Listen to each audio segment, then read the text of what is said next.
এখন শেষ জমানা। তৃতীয় বিশ্বযুদ্ধ তো লেগেই গেল, দেখলাম, দেখতেছি। আমেরিকা, এদিকে রাশিয়া, এদিকে চীন, ইরান, মোটামুটি যুদ্ধের যেই আগুন, মহা আগুন জ্বলতে শুরু করেছে। মাটির নিচে যাওয়া লাগতে পারে আমাদের।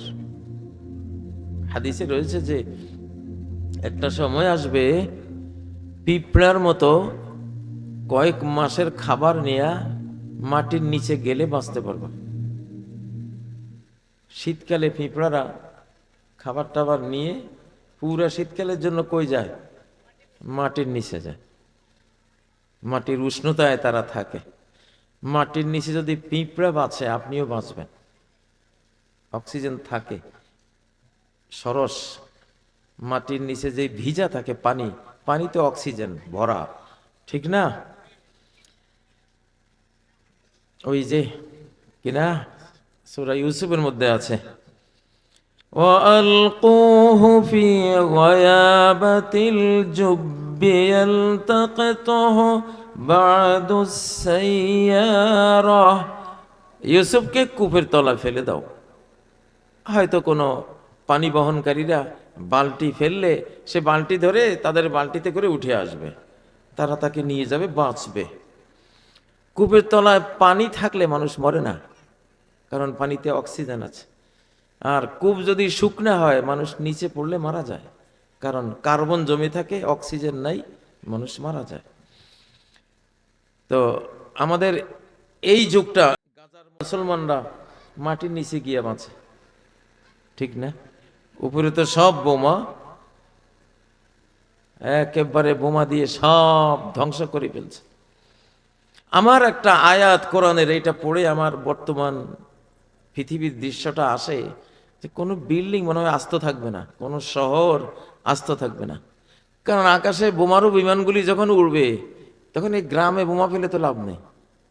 পানি, গাছগাছালি, ওরা কোথায়? বিশাল বিশাল বিল্ডিং। ভূমিকম্পের টার্গেটও বিল্ডিং, আর বোমার টার্গেটও কি? বিল্ডিং। ক্ষেপণাস্ত্রের টার্গেটও কি? বিল্ডিং। নর্মাল বোমার টার্গেট বিল্ডিং, অ্যাটম অ্যাটম আর পরমাণু বোমার টার্গেটও কি? বিল্ডিং। আল্লাহ বলতেছেন সূরা বনী ইসরাঈলের মধ্যে, وَإِن مِّن قَرْيَةٍ إِلَّا نَحْنُ مُهْلِكُوهَا قَبْلَ يَوْمِ الْقِيَامَةِ। কিয়ামতের আগে, মানে এই টাইমটা, আমাদের এই সময়টা, আমি সব শহর, নগর, বন্দর, যেগুলিতে মানুষ আধুনিক জীবন ধারার জন্য বড় বড় প্রাসাদ নির্মাণ করেছে, কারিয়া শহর, এগুলি আমি একবারে ধুলায় মিশিয়ে দেব। ইউক্রেন যান, দেখেন যে ধুলায় মিশে গেছে। বিশাল বিশাল বিল্ডিং, কেউ নাই, বিদ্যুৎ নাই, পানি নাই, বিল্ডিংয়ে কে থাকে? মরা বিল্ডিং। মানুষ এখন থাকে গাছের ছায়ায়, আকাশের নিচে, রাস্তাঘাটে, মাঠে, ময়দানে। তো সেই একটা সময় কিন্তু এসে গেছে সামনে। কোন জাতি নবীদের সতর্কীকরণ শুনে সতর্ক হয় নাই অতীতে। সব নবীরে সতর্ক করছে। লিয়াকুনা লিল আলামিনা নাযীরা। আমাদের নবীজি আসছেন সারা বিশ্ববাসীকে সতর্ক বার্তা দেওয়ার জন্য, যে আসমান থেকে ল বুক, আইন বই, কিভাবে দুনিয়াতে চলবা, কিভাবে ঘর চালাইবা, সমাজ চালাইবা, রাষ্ট্র চালাইবা, নিজে চলবা, কিভাবে খাইবা, কিভাবে ঘুমাইবা, কিভাবে কল্পনা করবা, কিভাবে ব্যবসা বাণিজ্য করবা, কৃষি কিভাবে করবা, সব ল, আইন, বিধান কোরআনে আছে না নাই? তিবিয়ানাল লিকুল্লি শাই, সব কিছুর বয়ান এখানে আছে। স্বামী স্ত্রী গন্ডগোল লাগলে কি করতে হবে আছে না নাই? এখন তো স্বামী স্ত্রী গন্ডগোল লাগলে কোর্টে দৌড় দেয়, থানায় চলে যায়, উকিল নোটিশ পাঠায়, ঠিক না? একান্ত বংশের পার্সোনাল জিনিস, বংশমর্যাদার যেই প্রতীক, বংশমর্যাদার যে পিলার, পুত্রবধূ বা নিজের স্ত্রী, এরা এখন কিছু হইলে যাইতে হবে কোথায়? কোর্টে। অথচ আল্লাহ তাআলা কত সম্মানজনক বিধান দিয়েছেন কোরআনে, সূরা নিসার 36 নম্বর আয়াতে, وَإِنْ خِفْتُمْ شِقَاقَ بَيْنِهِمَا وَإِنْ خِفْتُمْ, আর যদি ভয় পাও, شِقَاقَ بَيْنِهِمَا, স্বামী স্ত্রীর বিরোধের, ঝগড়ার, বনিবনাও না হওয়ার যদি ভয় পাও, কোর্টে যাইও না, থানায় যাইও না, এমনকি নিজের বংশের বাইরের কাউকে দিয়া এই সমস্যার, এই তোমার হৃৎপিণ্ডের সমস্যা, তোমার হার্টের ভিতরের, তোমার মান মর্যাদার খনি, এই যে স্বামী স্ত্রীর ছোট্ট একখান ঘর, এই বংশীয় মর্যাদা ওই কোর্টে কাছারিতে থানায় চেয়ারম্যান মেম্বারের কাছে অন্য লোকের কাছে নিয়া এই মর্যাদা বিসর্জন দিও না।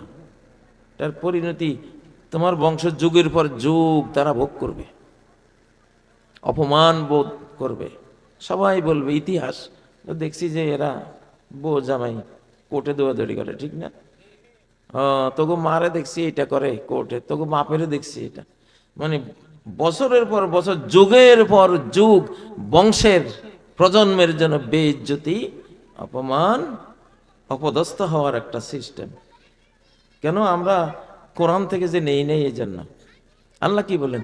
ফাবআসু হাকামাম মিন আহলিহি, একজন বিচারক পাঠাও স্বামীর ঘরের। যাই হোক, তো আল্লাহ তাআলা আমাদের বংশমর্যাদা রক্ষার, স্বামীর ইজ্জত রক্ষার, স্ত্রীর মান সম্মান, এবং এই স্বামী স্ত্রীর ঘরে যে শিশুরা আসবে, যুগ যুগান্তরে কেউ যাতে তাদের বাবার নাম তুলে, মায়ের নাম তুলে খোঁটা দিতে না পারে। সুবহানাল্লাহ। ফাবআসু হাকামাম মিন আহলিহি, ফাবআসু, তোমরা পাঠাও এই স্বামী স্ত্রীর ঘরে, তাদের কাছে পাঠাও, হাকামান, একজন বিচারক, জজ, মিন আহলিহি, স্বামী পরিবারের। একজন বিচারক যাবে কে? স্বামী পরিবারের, তার বাবা যাক, তার ভাই যাক, তার চাচা যাক, তার ব্লাড কানেক্টেড, ব্লাডের মানুষ ছাড়া ব্লাডের মর্যাদা অন্যরা কেউ রক্ষা করে না। আমাদের লক্ষ্মীপুরে বলে, কয় পরা ফোঁড়া সৌদি গালে। সৌদ চিনেন তো? কি ওই যে নৌকা চালাইছে, কয় নিজের ফোঁড়া হলে সুই দিয়া কত যত্ন করে এটারে গালার চেষ্টা করে, আরেকজন হলে সৌদ দিয়ে এটারে গালে, মানে কি ও যাকো শেষ হয়ে যাক, ঠিক না? তা আল্লাহ তাআলা তো ওরকম না, আল্লাহ তো আমাদের আপনের চেয়েও বেশি আপন। সুবহানাল্লাহ। ফাবআসু হাকামাম মিন আহলিহি, স্বামী পরিবারের একজন বিচারিক ক্ষমতা সম্পন্ন, ভালো মন্দ বুঝে এই জোড়াটা রক্ষা করতে পারবে কিনা এরকম বুদ্ধিমান একজন মানুষ স্বামী পরিবার থেকে পাঠাও। আর হলো ওয়া হাকামাম মিন আহলিহা, আর স্ত্রী পরিবারের একজন বিচার বুদ্ধি সম্পন্ন বিচারক পাঠাও। দেখেন কোরআন বলছে বিচারক পাঠাইতে হবে স্বামী, স্বামী বংশের একজন, আর কি স্ত্রী বংশের একজন। বংশের সমস্যা বংশের বাইরে নিও না, বংশের সমস্যা বংশের বাইরে নিও না। ওই ছোট্টকালে বাসে করে যাতায়াত করতাম, তো ওষুধ বিক্রিতে একটা লোক ছিল, সে কইতো আমি 10টা কথা বিক্রি করব, 10টা কথার দাম 10 লাখ টাকা। তার মধ্যে একটা বলতো বেকুব নম্বর 6, ঘরের কথা পরের কাছে কয়। আসলে আপনি ধরেন আমার কাছে যদি আপনি আপনার স্বামী স্ত্রীর একটা ভীষণ ঝগড়াঝাটি গন্ডগোলের কথা আমার কাছে বলেন, আমি বিচার তো করবো, পরে আমি বিচার শেষে বাবু মনে মনে কি খারাপ লোক, ঠিক না? লোকগুলি সুবিধার না, তাহলে এই যে একটা ভাবলাম, এইটা তো আপনার বংশের আপনার সন্তানদের উপর একটা কালিমা গেল, ঠিক না বেঠিক? সুবহানাল্লাহ। এবং আল্লাহ দায়িত্ব নিচ্ছেন, যদি আমার হুকুম মতো স্বামী পরিবারে সীমিত রাখো, স্ত্রী পরিবারেই সীমিত রাখো, বংশের বাইরে যদি না নাও, আল্লাহ কি বলেন, ইউরিদা ইসলাহা, এই দুই বিচারক যদি সমাধান করার নিয়ত করে বসে, ইউওয়াফিকিল্লাহু বাইনাহুমা, তাহলে এদের উসিলায় আমি আল্লাহ দায়িত্ব নেব, 3 নম্বর একটা দায়িত্ব, যে আমি এই স্বামী স্ত্রীর মিলাই দেব। আল্লাহু আকবার। কোরআনের প্রত্যেকটা হুকুম একটা জীবন, একটা জীবন, একটা জীবনী শক্তি, একটা প্রাণ। মানুষ মার্ডার হয়ে যাওয়া আর ইজ্জত হারানো আর সম্পদ লুট হয়ে যাওয়া, তিনটা এক সমান ক্ষতিকর। মরে যাওয়া, বেইজ্জত হয়ে যাওয়া, সম্পদ লুট হয়ে যাওয়া, তিনোটা কি এক সমান অপরাধ, এক সমান ক্ষতিকর। এই জন্য বিদায় হজ্জে নবীজি বলেছেন, ইন্না দিমাআকুম ওয়া আরাদাকুম ওয়া আমওয়ালাকুম আলাইকুম হারাম, তোমাদের রক্ত যেমন হারাম, তোমাদের ইজ্জতও এরকম নষ্ট করা হারাম, এরকম সম্পদও হরণ করা কি হারাম। মানে এক সমানে আছে তিনটারে। তাহলে একজনের ইজ্জত মারা মানে কি, তারে মার্ডার করা সমান। কত বড় জিনিস। তো যদি আমরা আমাদের ঘরের সমাধান এই কোরআন থেকে নেই, সুবহানাল্লাহ, তাহলে মান ইজ্জত বাড়বে না কমবে?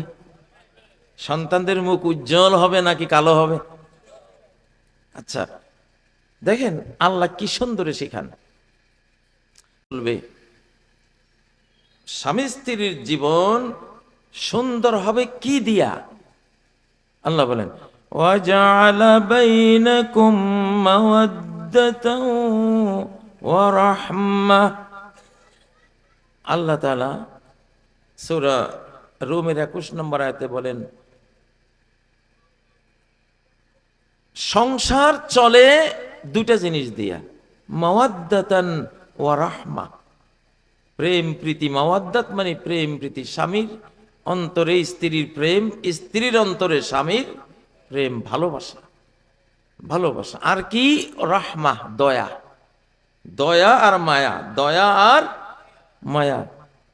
সংসার নামক এই রাষ্ট্রটা চলবে দুইটা জিনিস দিয়া, দয়া থাকতে হবে একজনের প্রতি একজনের, মায়া থাকতে হবে একজনের প্রতি একজনের।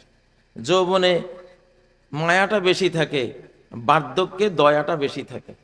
যে আরে আমার এই যে আজকের বুড়ি কুজা হয়ে গেছে, এরে তো আমি তরুণী অবস্থায় এনেছিলাম, গোটা বাড়ি আলোকিত করে দিত তার চেহারার রূপ, আজকে সে বৃদ্ধা হয়ে কুজা হয়ে গেছে। তখন দয়া আসে না, না আসে? হ্যাঁ, অবশ্যই দয়া আসে। আবার স্ত্রীও ভাবে যে এই যে আমার আজকে বুড়োটা কত তরুণ, কত তাগড়া যুবক, আমি তাকে দেখেছি, আমার সংসারের গানি টানতে টানতে আজকে সে এই অবস্থা। তখন দয়া আসে না, না আসে? আসে। তো সমাজে এই জ্ঞানটার আগে অভাব ছিল না, এখন অভাব হয়েছে। সমাজ চলে যুক্তিতে, সংসার চলে প্রেম প্রীতিতে। সংসার যুক্তি দিয়ে চলতো না, সংসারের যুক্তি খাটাতে গেলে ভাঙে যাইব।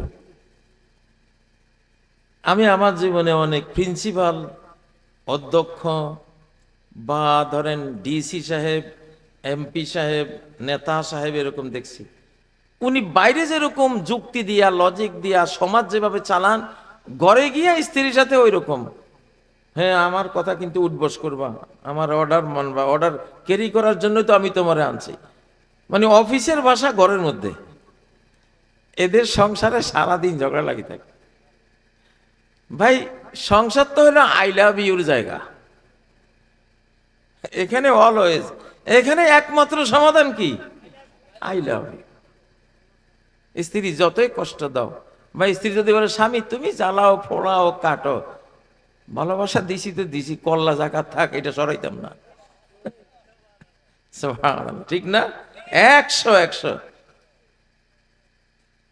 হয়তো সংসার করতে করতে আপনার বয়স 120, স্ত্রীর বয়স 100, দেখবেন এক বালিশ ছাড়া স্ত্রী ঘুমাইতো না। আপনি বাজারে গেলে দুয়ারে বসে থাকবে, বুড়া কবে আসবো, ঠিক না ঠিক?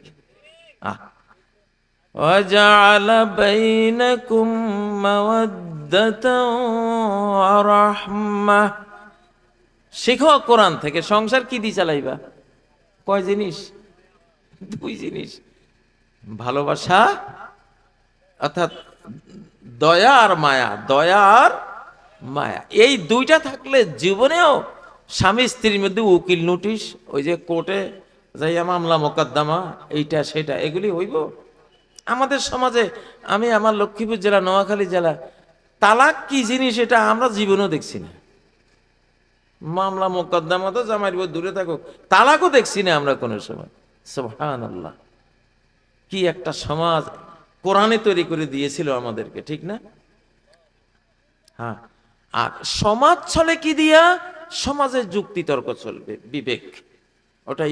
ওটা হলো ইমোশনাল জায়গা। পরিবারটা হলো কিসের? ইমোশনের জায়গা, আবেগ ভালোবাসার জায়গা। কারণ ওখানে ছোট্ট শিশুরা আসবে, শিশুরে কি আপনি কি বুদ্ধিজীবী হইয়া শিশুরে বুঝাইতে পারবেন? শিশুরে আপনি কোলে জড়াই নিতে হবে, বুকের উষ্ণতা দিয়া তারে স্নেহ মায়া জানাইতে হবে, চুমা দিতে হবে, আবেগ ইমোশন, বাবা আমার মা, এগুলি কইয়া তাকে গলাইতে হবে, ঠিক না? তো পরিবারটা তো হলো এইটা। আজকে পশ্চিমাদের আগ্রাসনে, সাংস্কৃতিক আগ্রাসনে আমাদের পরিবারও যুক্তিতর্ক ঢুকছে, বুঝলেন না? না, পরিবার যুক্তিতর্কের জায়গা না, এটা আবেগের জায়গা। নবীজি বলতেন আলহামদুলিল্লাহিল্লাযী রাযাকানি হুব্বা আয়েশা। আল্লাহ তাআলার, ওই আল্লাহর বহুত বহুত অনন্ত প্রশংসা যে আল্লাহ আমাকে আয়েশার প্রেম দান করেছেন। এবং ওনার আর আয়েশার প্রেম প্রীতি সব সাহাবীদের মধ্যে এটা খুব প্রসিদ্ধ আলোচ্য বিষয় ছিল। কারণ এই প্রেমটা তো ইবাদত। স্বামী স্ত্রীর প্রেম না থাকলে, ভালোবাসা না থাকলে শিশুই ভালোবাসা পাইবে করতে। সুবহানাল্লাহ, এই লগুলি, এই ইমোশনাল ল, এই আবেগ, আপনি হৃদয়টা চালাবেন কি দিয়া? আবেগ ইমোশনটা আপনি, ইমোশনের যে সংসারটা, পরিবারটা, ইমোশনাল এই লগুলি, বিধানগুলি পৃথিবীর কোনো ল বুকে আপনি পাবেন না। কই পাবেন? কোরআনের মধ্যে পাবেন। গেল সংসার। রাষ্ট্র চলে কি দিয়া? ইনসাফ। কি দিয়া? ইনসাফ, জাস্টিস। সমাজ চলে কি দিয়া? জাস্টিস। ইন্নাল্লাহা ইয়া'মুরু বিল আদলি ওয়াল ইহসান। আল্লাহ তাআলা হুকুম দিচ্ছেন সমাজ চালাইবা, চলবা ইনসাফের ভিত্তিতে, ন্যায় বিচারের ভিত্তিতে। ওয়াইমুল্লাহি লাউ আন্না ফাতিমাতা বিনত মুহাম্মাদিন সারাকাত লাকাতাতু ইয়াদাহা। কুরাইশের এক মাখজুমি গোত্রীয় মহিলা চুরি করেছে। এখন উচ্চ পরিবারের, অভিজাত পরিবারের মেয়ে চুরি করেছে, ধরা পড়েছে। ইসলামের বিধান কি? যে কবজি দিয়া সম্পদ হরণ করছো, সম্পদ হরণ করছে এই কবজি দিয়া, এখন ধরা পড়ছে, তোমার এই কবজি হরণ করাই হলো বিধান, ঠিক না বেঠিক? তোমার এই কবজি একটা টিউমার হয়েছে, ধরেন এটা ভালো না, নৈতিক টিউমার, এটার মধ্যে কি আছে? নৈতিক ক্যান্সার আছে। এটা কার একজনের সম্পদ ধরলো? তাইলে যেই কবজি দিয়া আরেকজনের সম্পদ হরণ করেছ, তোমার সেই কবজি হরণ করা হবে। আল্লাহু আকবার। ইসলামী ইতিহাসে 400 বছরে মাত্র 6টা চোর ধরা পড়ছিল। কয়শো বছর? আর বাংলাদেশে তো 4 মিনিটে আমার মনে হয় 400 ধরা পড়বে, আরো বেশি, ঠিক না? কারণ কি, আসল বিচারটা করা হয় না। খালি যদি টেলিভিশনে দেখাইয়া একটা চোর যে রাষ্ট্রের লক্ষ লক্ষ কোটি টাকা হরণ করছে না, এগুলি একটা যদি কবজি হরণ করা হয় আর রাষ্ট্রে প্রচার করা হয়, সব চোররা না খাই মরি যাবো, তবুও এই কাজ আর করতাম না, ঠিক না? ঠিক। আরে ভাই, যে আল্লাহ বানাইছে চোর, চোরের ওষুধ সে আল্লাহই তো জানে। চোরের ওষুধ কি, ডাকাতের ওষুধ কি, ধর্ষকের ওষুধ কি, আল্লাহ ছাড়া কি কেউ জানতে পারে এটা? উনি জানে, উনি বলছেন এটা। মানুষ মনে করছে হায় রে, চোরের হাত কাটা শুরু হয়ে যাব, রাষ্ট্রে কত হাজার হাজার মানুষ এই কবজি কাটা দেখা যাব, উল্টা বুঝছে। আসলে আল্লাহ বিচারটা এত কঠিন কেন রাখছেন? চুরি জিনিসটাই রাষ্ট্র থেকে উৎখাত হয়ে যাবে, চুরির 14 গোষ্ঠী এই দেশ থেকে বিদায় হয়ে যাবে, ঠিক না বে ঠিক? আজকে তুমি কবজি কাটো না ঠিকই, তুমি তো গোটা 2 পা কাটি দাও। 14রা এমন মারা মারছে 2 ঠ্যাঙে কাটি ফেলতে হয়েছে, এরকম করে না? জান নিয়ে নিছে, জান নিয়ে নেয়, গণপিটুনি দিয়া 2 চোখ উপড়ে ফেলা, এরকম করে না? তো তার চেয়ে তো 1000 গুণ সহজ 2-1টা কবজি হরণ করে দেখাই দাও, দেখবা যে সব ঠান্ডা। সৌদি আরবে এই বিচারটা টাকার কারণে স্বর্ণের দোকান, ডায়মন্ডের দোকান, 1000 কোটি রিয়ালের দোকান খোলা থইয়া মসজিদে চলে যায়। চোরের তাকাইও দেখে না যে আমার কবজিটার দাম আছে রে ভাই, আমার তোর এইটা থরি থাক, ঠিক না? ঠিক। আহ ফাকাতাউ আইদিয়াহুমা, ওরা যদি এই কবজি দিয়া সম্পদ হরণ করে, তো একটা কবজি হরণ করো না ইনশাআল্লাহ, তাহলে কোটি কোটি মানুষ চুরির অপরাধ থেকেও বেঁচে গেল, জাহান্নাম থেকে বেঁচে গেল, সমাজের মানুষরাও নিরাপদে ঘুমাইল। কত সুন্দর আল্লাহর বিধান! আরে ভাই, আইন বিধান তো ওইটাই হওয়া উচিত যে বিধান, সংবিধান পালন করলে কবরে গিয়া এটার নেয়ামত ভোগ করব। কারণ 72 বিধানে আমি সারা জীবন চলিয়া যদি কবরে যাই, ফেরেশতারা যদি জিজ্ঞাসা করে তোমার সংবিধানের নাম কি, জিজ্ঞাসা তো করব, মা ইলমুক ওমা ইউদরিক, সোর্স অফ নলেজ কি, কি বুক, কি সংবিধান, কি বই পড়ে আসছো? তো মুমিন বলবে কারাতু কিতাব আল্লাহ, আমি তো এই কোরআনের ছাত্র ছিলাম। আমি কি ছিলাম? আমি কোরআনের ছাত্র ছিলাম। সাথে সাথে আকাশ থেকে আওয়াজ আসবে, আন সাদাকা আবদি, আমার বান্দা সত্য বলেছে। ফালবিসুহু মিনাল জান্নাহ, জান্নাতি কিতাব পড়ে আসছে, ওরে জান্নাতের লেবাস পরাই দাও। জান্নাতি কিতাব পড়ে আসছে, ওরে আফরিসুহু মিনাল জান্নাহ, জান্নাতের ফরশ বিছাই দাও। জান্নাতি কিতাব পড়ে আছে, ওয়াফতাহু লাহু বাবান ইলাল জান্নাহ, জান্নাতের দিকে একটা গেট করে দাও। আপনি দেখবেন কবরটা 2.5 হাত, আর মুর্দা দেখবো এটা 2500 কিলোমিটার। আল্লাহ তাআলা কুদরতি ভাবে এত বড় এটারে করে দেব, সুবহানাল্লাহ। আল্লাহ পারেন কিনা? আচ্ছা, এখন ধরেন আজকে আমাদের মুসলমানদের মধ্যে, বাংলাদেশে ধরেন, এটা সারা পৃথিবীর সমস্যা, অধিকাংশ মানুষের আমাদের পেট বড় হয়ে গেছে, হয়েছে কিনা? পুরুষ মানুষ ধরেন, মহিলাকে তো তাদের একটা ওজনের সময় হতেই পারে, কিন্তু পুরুষদের, অধিকাংশ পুরুষদের পেট কি বড় হয়ে গেছে। ইসলামের প্রথম বেদাত হইল পেট বড় হওয়া। হযরত আয়েশা বলছেন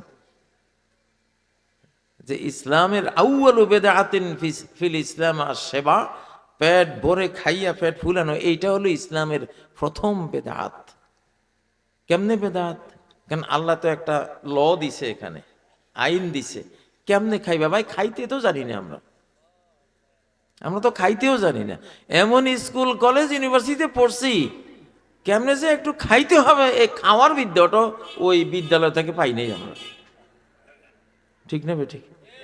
বামাতে খা, আস্তাগফিরুল্লাহ। বাম হাতে হলো নেগেটিভ রে। আমাদের হাতের মধ্যে একটা বিদ্যুতের মতো অদৃশ্য একটা আলো আছে, বাম হাতেরটা হলো খারাপ, নেগেটিভ, এটা জিনিসটা নষ্ট করে দেয়। আর ডান হাতেটা হলো পজিটিভ, উপকারী, লাভজনক।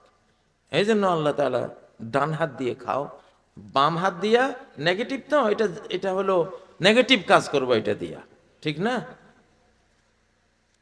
তো খাইতে তো জানি না, পরিমাণ কি সেটা তো জানি না। সারা কোরআনে আল্লাহ তাআলা বলছেন, একজনকে জিজ্ঞাসা করা হয়েছিল, ভাই তোমার কাছে এই আল্লাহর কোরআনের সবচেয়ে প্রিয় আয়াত কোনটা? সে কইল, সবচেয়ে আমার কাছে ভালো লাগে একটা আয়াত, এটা বহু জায়গায় আছে। কি আয়াত? অকুলু ওয়াশরাবু, খাও পান করো। এত সুন্দর আয়াত আল্লাহর কোরআনে, খাইতে কইছে আর কি কইছে? পান করতে কইছে। তা আমার কাছে এই আয়াতটাই সবচেয়ে আমার প্রিয়। কিন্তু নবীজির আয়াত ছিল ভিন্ন। উনি আকিমুস সালাত, সালাতের আয়াত ওনার কাছে ছিল একেবারে নয়ন জুড়ানো শান্তিপ্রদ আয়াত। তো সেটা তো আধ্যাত্মিক জিনিস, শারীরিক জিনিস, উনি জানতেন সেটা। তো এই বলল যে কুলু ওয়াশরাবু হলো সবচেয়ে ভালো আয়াত। ওকে, সমস্যা নেই, খাওয়া তো ইবাদত, খাইতে হবে, না হলে নামাজ পড়বো কেমনে, না খেলে বক্তৃতা করবো কেমনে, না খেলে যুদ্ধ করবো কেমনে, ঠিক না? খান, বিসমিল্লাহ পড়ে খান, আলহামদুলিল্লাহ দিয়ে শেষ করেন, ইবাদত পুরোটাই কি। তবে সেখানে আল্লাহ একটা সীমানা দিছে, ওয়ালা তুসরিফু, বেশি খাইও না। তোমার একটা সীমানা আছে, সীমানার বাইরে খাইও না।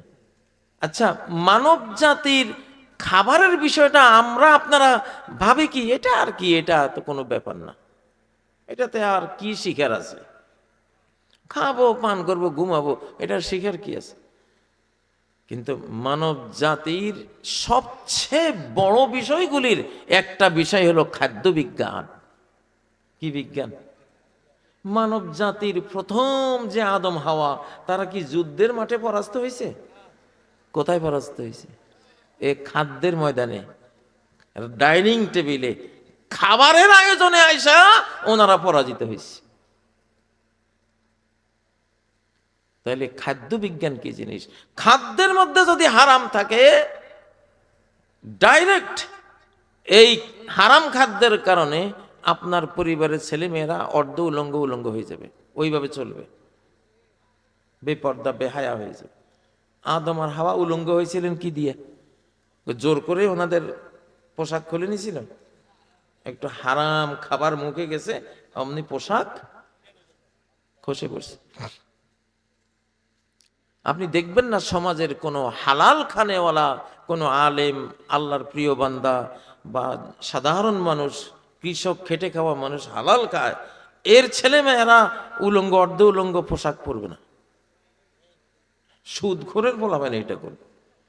এই উলঙ্গপনা ঢুকছে এই বাংলাদেশে, এই উপমহাদেশে ইংরেজ সুদখোরগুলির মাধ্যমে, ওরাই আনছে এটা এখানে, ঠিক না বে ঠিক?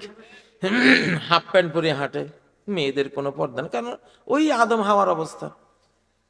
সুদ খায় এরা, আর হারাম খেলেই হারাম আচরণ শুরু হয়। তাহলে মানব জাতির পরাজয় ডাইনিং টেবিলে হয়, যুদ্ধের ময়দানে পরাজয়ের আগে। প্রথম পরাজয়টা কোথায় হয়? ডাইনিং টেবিলে, খাদ্যের মাধ্যমে। এখন ওয়ালা তুসরিফু, বেশি খেও না। একজন খ্রিস্টান ডাক্তার একজন মুসলমান ডাক্তারকে বলতেছে, তোমরা যে দাবি করো তোমাদের কোরআনে ডাক্তারি বিদ্যা সহ দুনিয়ার সব জ্ঞান বিজ্ঞান আল্লাহর কোরআনে আছে, বলো তো ডাক্তারি শাস্ত্রের কি আছে কোরআনে? তো ওই মুসলমান ডাক্তার সাহেব বললেন, আল্লাহ তাআলা এক আয়াতের এক শব্দের মধ্যে গোটা মেডিকেল সায়েন্সের সবকিছু বয়ান করে দিছে। একটা আয়াত পুরাও লাগে নাই। ওই ডাক্তার আশ্চর্য হয়ে কইল যে, কি বলো, কি সে শব্দ? ওয়ালা তুসরিফু, সীমার বাইরে খেও না, সীমার বাইরে পান করো না। এইটা আপনি বাস্তব দেখবেন, রিক্সাওয়ালা, ঠেলা গাড়িওয়ালা, কুলি মজুরের চুল পাকে 60, 70, 75 বছরে, আর জমিদার সাহেবের চুল পাকে 40-এ, দাড়ি মোচ পাকি যায় 40-45-এ। কারণ কি? বেশি বেশি খায়, বেশি বেশি, যত বেশি খায় তত তাড়াতাড়ি বুড়া হয়, যত কম খায় তত দেরিতে বুড়া হয়। কারণ অতিরিক্ত খাদ্য হজম করতে দেহের কোষ ভাঙ্গা হজমি রস ছাড়তে হয়। তো দেহের কোষ সেলগুলি ভাঙ্গা ভাঙ্গা যদি হজমি রস দিতে হয়, তাহলে যত বেশি খাবেন তত বেশি ওই রসায়নটা যাবে, আর আপনার শরীরের কোষ ভাঙ্গা ভাঙ্গা আপনি বুড়া হয়ে যাবেন। এই জন্য বাহ্যিক দেখতে দেখা যায় যে কোনো সুখী মানুষ তাড়াতাড়ি বুড়া হয়, কিন্তু শ্রমিকরা খায় কম। খায় কম মানে কি? ইচ্ছা করি কম খায় না, পায় না, কি করব, বাধ্য হইয়া কম খায়, ঠিক না? কিন্তু উপকারটা হয়ে যায় বিশাল। নবী সাল্লাল্লাহু আলাইহি সাল্লাম উনি বলেছেন, পেটের 3 ভাগ করে 1 ভাগ খাদ্য দিয়া ভরো, 1 ভাগ পানি দিয়া ভরো, 1 ভাগ শূন্য রাখো। এইটা হলো সিস্টেম। তো খাদ্যের মধ্যে বিজ্ঞান আছে না নাই? তাইলে পেটটা যদি বড় না হয়, সুখ না দুঃখ? সুখ। পেটটা নবীজির বুক আর পেট এক সমান, সাওয়াউল বাতনি ওয়াস সাদরি, তার বুক আর তার পেট এক সমান ছিল। কি ছিল? এক সমান ছিল। পাঞ্জাবির উপর দিয়ে হাতটা মিলে দেখেন না, যদি সমান না হয় তাহলে তো মনে মনে কইবেন যে আমি তো একটা বেদাতি লোক, আমার এই পেটের সাহায্য করতে হইব, সুন্নতি পেট বানাইতে হইব নাকি? হ্যাঁ, ইনশাআল্লাহ। তাহলে খাদ্য বিধান কোরআনে আছে না নাই?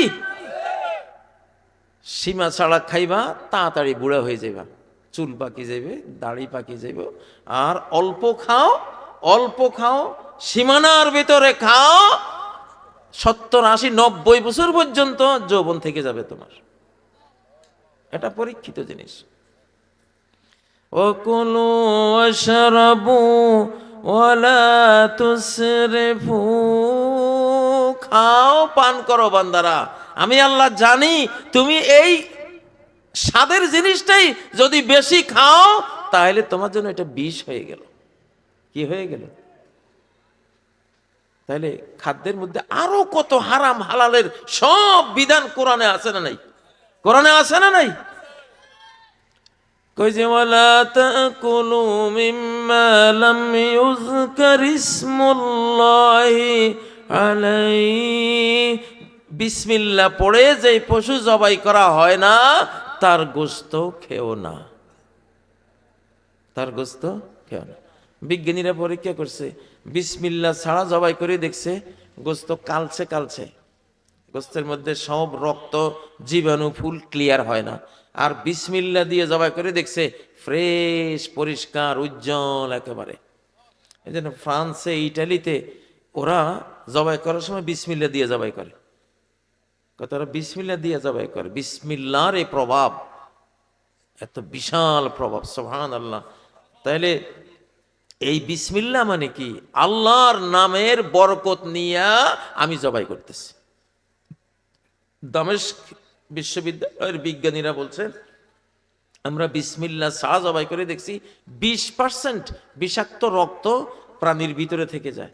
আর বিসমিল্লাহ দিয়া জবাই করে দেখছি 100% রক্ত এবং যা কিছু ক্ষতিকর সব মাংসের ভিতর থেকে বাইরে চলে যায়।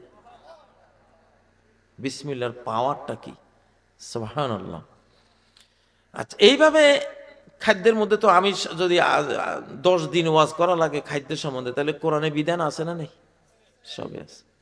আচ্ছা, আমরা এই যে গত 100 বছরের যে পোশাকগুলি পরি, পুরুষেরা শার্ট আর প্যান্ট পরতে পরতে মহিলাগুলি শুরু করছে। তুমি আচ্ছা না হয় পুরুষ, তুমি কি অন্যায়টা করছো? তুমি অন্যায় করছো। তুমি যে শার্টটা পরছো নাভি পর্যন্ত, এটার গুনাহ নাই, এটার কি নাই?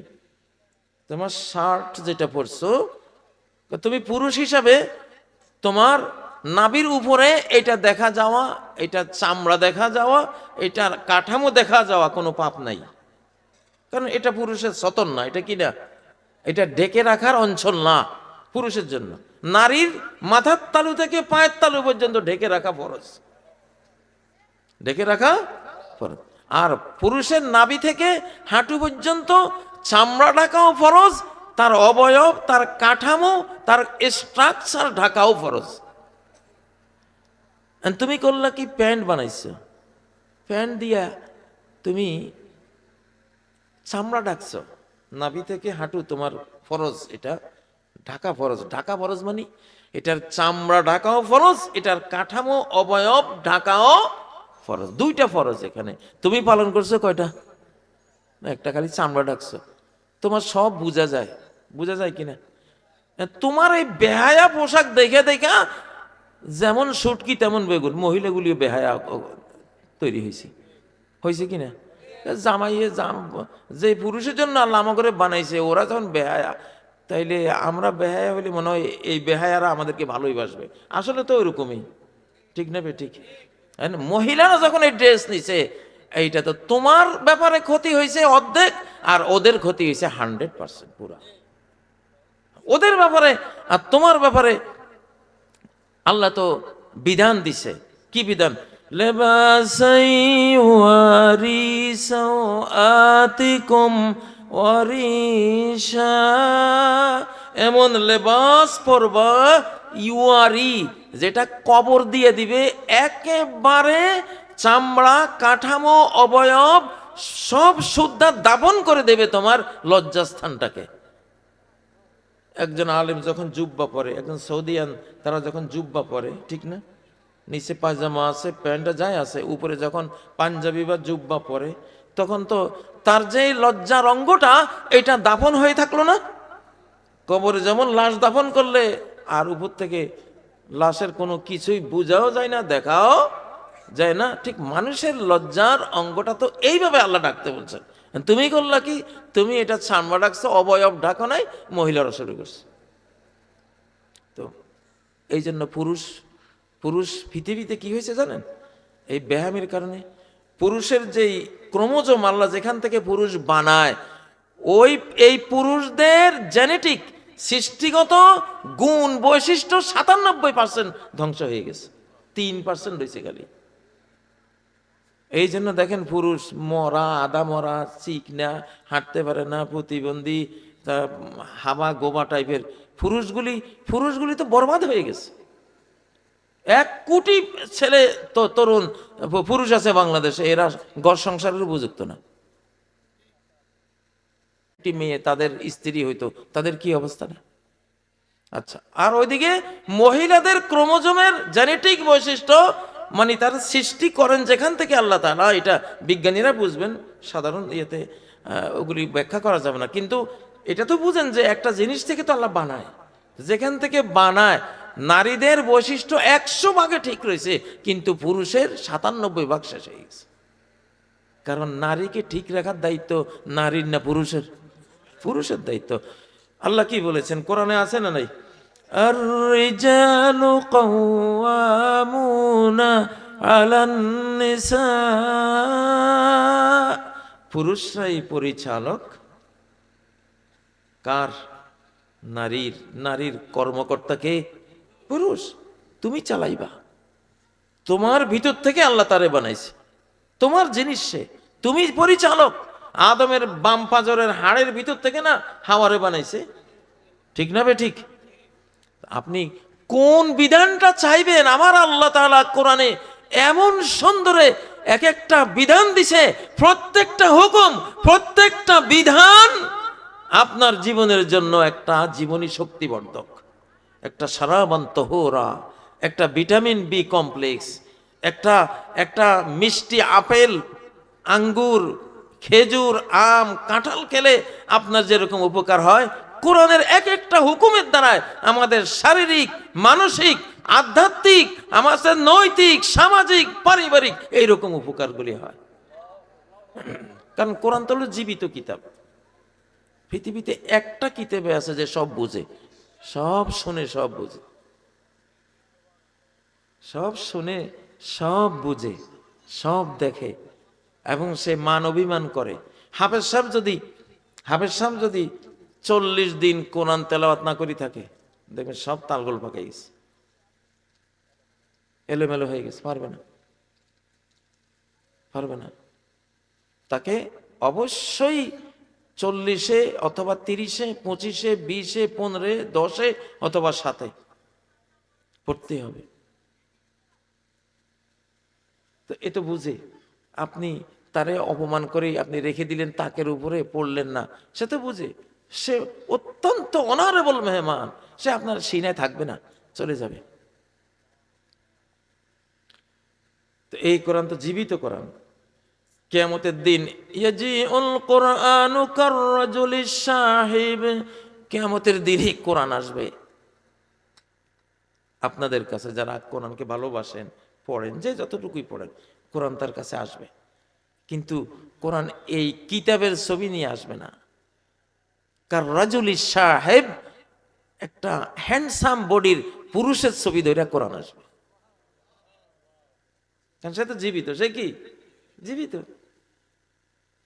জীবিত মানে সে নিজে তো জীবিত এবং আরেকজনকে জীবন দিয়া উজ্জীবিত করার ক্ষমতা রাখে। وَكَذَلِكَ أَوْحَيْنَا إِلَيْكَ رُوحًا, ও নবী, তোমার কাছে তো আমি একটা রূহ পাঠাইছি। কি পাঠাইছি? এটা রূহ, এটা আত্মা।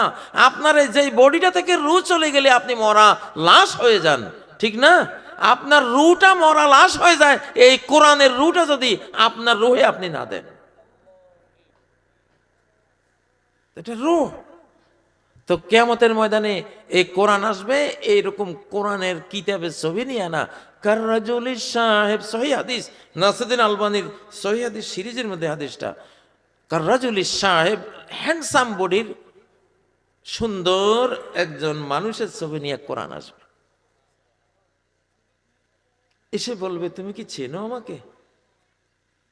আনাল্লাজি আজমাতু হাওয়াজেরাক, আমি তো সেই বন্ধু তোমার, তোমাকে কত ভর দুপুরে আমি তৃষ্ণার্ত করে কষ্ট দিয়েছিলাম। ও আসহারতু লাইলাক, কত রাত তোমাকে আমি জাগিয়ে তোমারে কষ্ট দিয়েছিলাম। আমি সেই বন্ধুটা তোমার, মানে আমি কোরআন।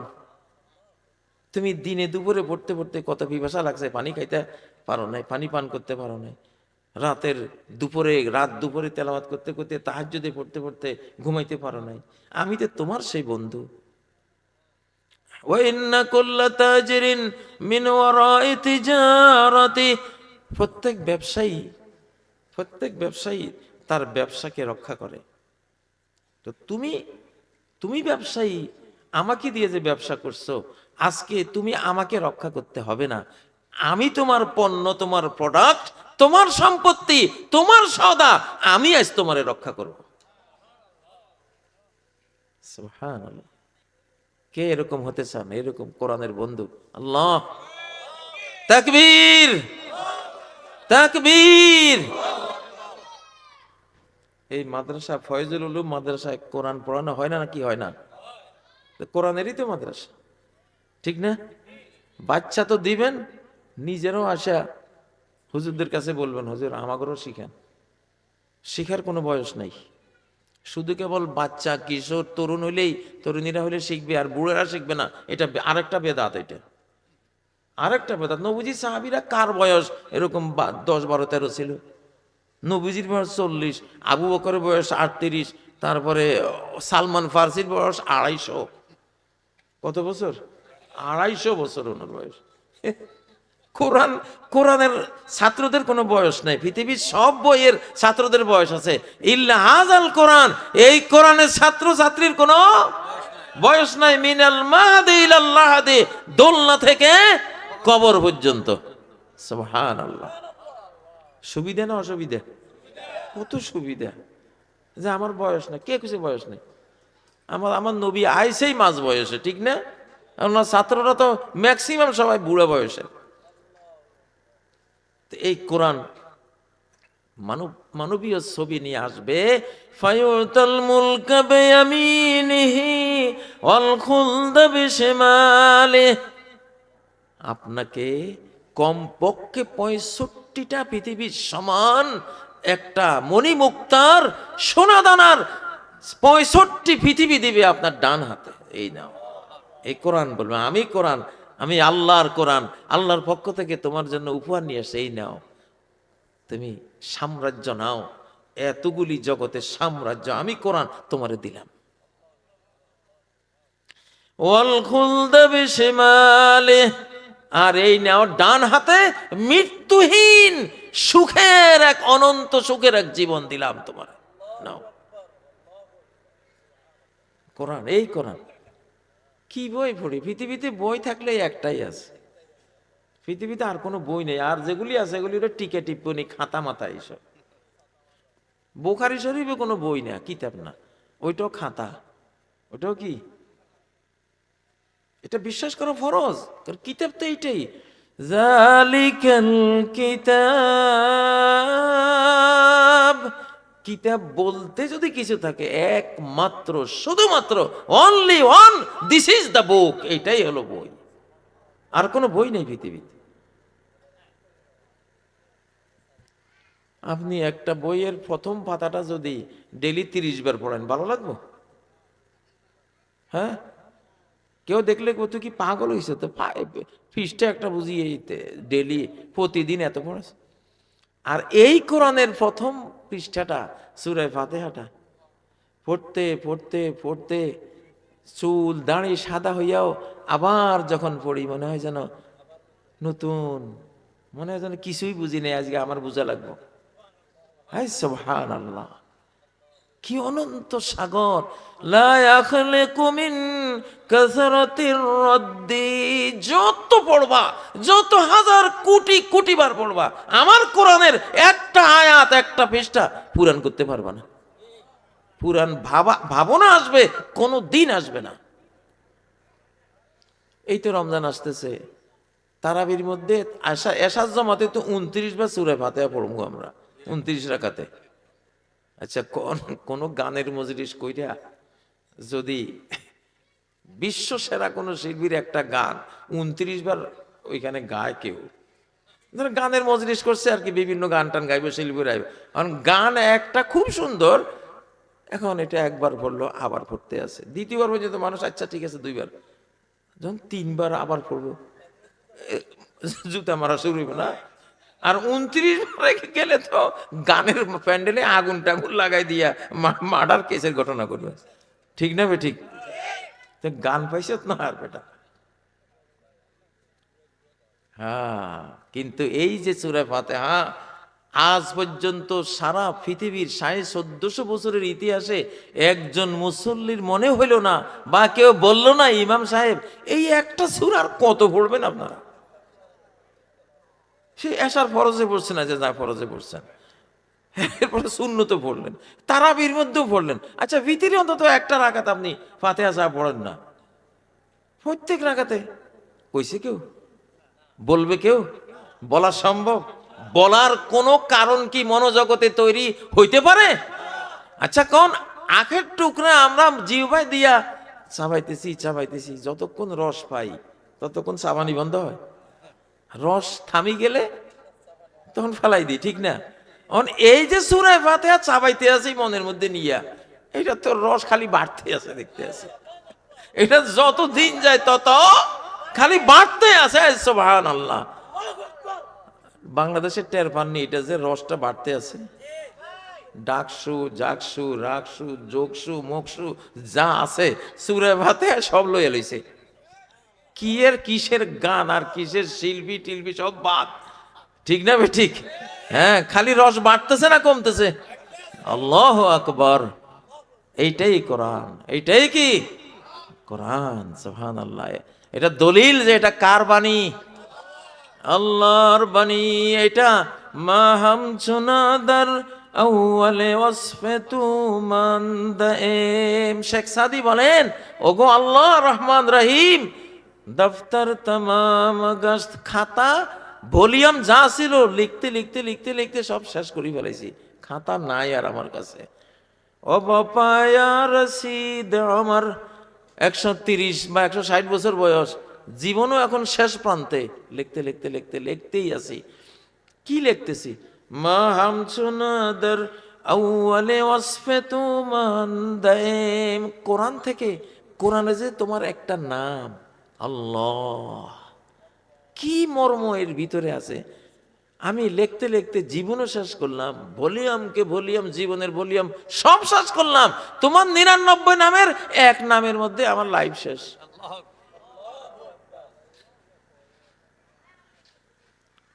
ইনি তো আল্লাহ, ইনি তো আল্লাহ।